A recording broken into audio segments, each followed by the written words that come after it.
مارا ہی نہیں کھاندا۔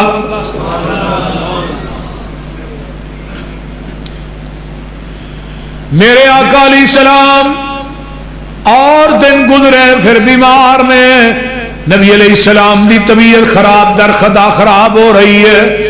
بلال نے اذان کہی ہے، پھر کیا محبوب جی نماز دا ٹائم ہو گیا ہے، تسی آن کے نماز پڑھاؤ نا۔ میرے آقا فرماندے ہیں بلال کسے صحابی نو کہہ دیو، اے سنن نبی داؤد دی روایت کتاب السنہ حدیث نمبر 4660 اور 61 ہے۔ آقا فرماندے نے کسے نو کہہ دیو بلال نے نظر ماری ہے، ابو بکر نظر نہیں آئے۔ آقا علیہ الصلوۃ والسلام نے بانگے بلال نے میرے عمر نو پھڑ کے مصلی تے کھلار دیتا ہے۔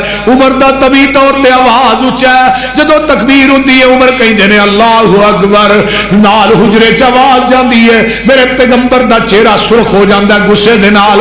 آپ اٹھدے نے، جڑی پتی باری مسجد نبوی چ کھلدی ہے او دے نال منہ لگا کے آندے نے لا لا نہیں نہیں، این صدیق این صدیق، اینا صدیق، میرا صدیق کتھے وے، میرا صدیق کتھے وے، میرا صدیق کتھے وے۔ نماز مکمل ہو جاندی ہے، جواب نہیں آیا۔ ادھر ابو بکر بھی تشریف لے آندے نے، صحابہ نے سارا واقعہ ابو بکر نو سنایا۔ ابو بکر حجرہ عائشہ جاندے نے، فرماندے نے ابن ابی قحافہ کتھے گئے جو؟ محبوب جی اس طرح مدینے تو باہر گیا سا، نماز پڑھی ہے کہ نہیں؟ سونیا نماز تے نہیں پڑھی۔ فرمایا میرے ابو بکر صحابہ نو اکٹھا کر لے، نماز دوبارہ پڑھا دے۔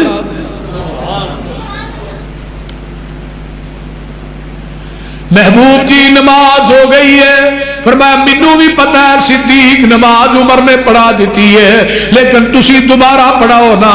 کیوں؟ فرمایا میں کہہ رہا تسی دوبارہ پڑھاؤ، تہاڈی فرضی ہو جائے گی، انہاں دی نفلی ہو جائے گی۔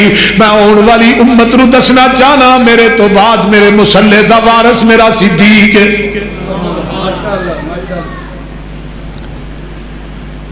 واہ نبی دے کرانے، صدیق دے کرانے والے ہو، ابو بکر صدیق رضی اللہ تعالیٰ عنہ میرے پیغمبر علیہ الصلوۃ والسلام نے مصلی دے وارث نے، حضرت آقا دی